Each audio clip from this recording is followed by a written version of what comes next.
Hello les amis, on va parler de la mission. C'est un terme qui renvoie à une orientation inscrite dans l'être de chacun en vue d'une action sociale où on peut dire qu'il désigne le besoin ressenti de s'épanouir dans un agir correspondant à son identité au service d'une communauté. Il y a la mission personnelle. Il n'existerait qu'une seule et véritable mission, aimer. Pour la reconnaître, il y a plusieurs modalités et formes, mais surtout pour la réaliser, il suffira parfois d'apporter des modifications à son travail.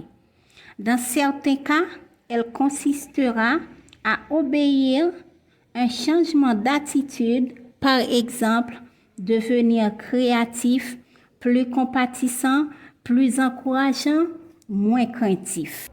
Les particularités de sa mission, c'est qu'on n'échappe pas à la mission. En d'autres mots, quand quelqu'un reste en contact avec sa mission, celui-ci devient un phare de sa vie.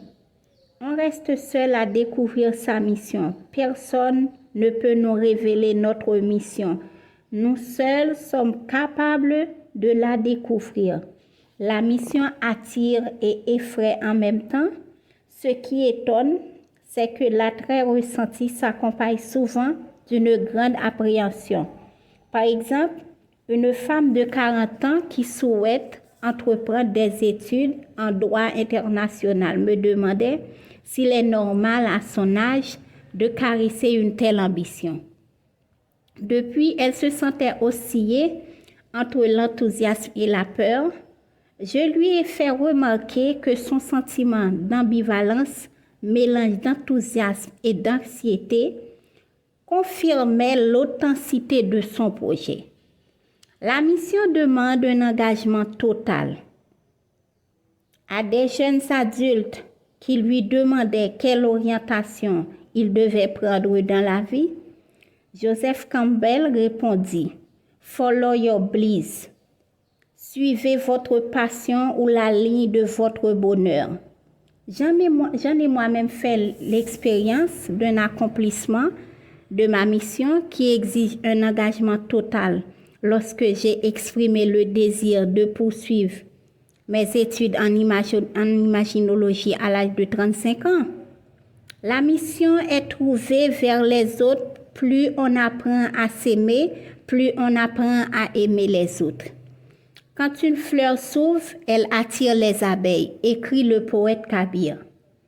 Il n'y a rien de plus dynamisant que la vue d'une personne en train d'actualiser ses ressources.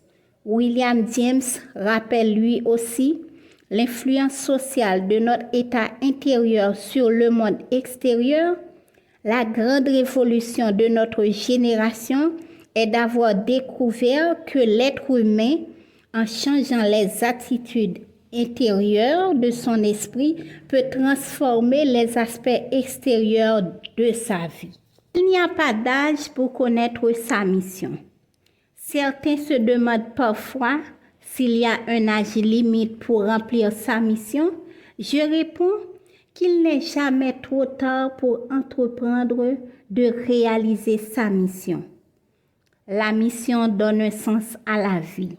Il découvrira les aspirations de son âme, sa raison d'exister.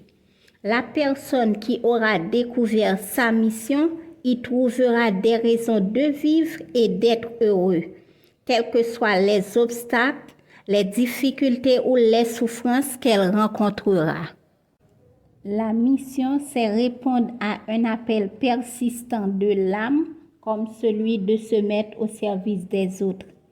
Elle revêt aussi divers déguisements, un idéal à poursuivre, une passion, un but important à atteindre, un désir profond et persistant, une inclination durable de l'âme, un enthousiasme débordant pour un genre d'activité, etc.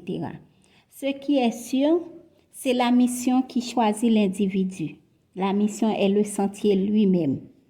La connaissance de soi est le facteur principal dans la découverte de sa mission. Elle découle de l'être, elle ne se confond pas avec lui. L'agir suit l'être, adage philosophique.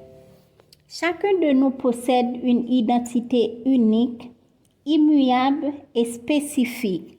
Il en est de même pour sa mission dans le monde.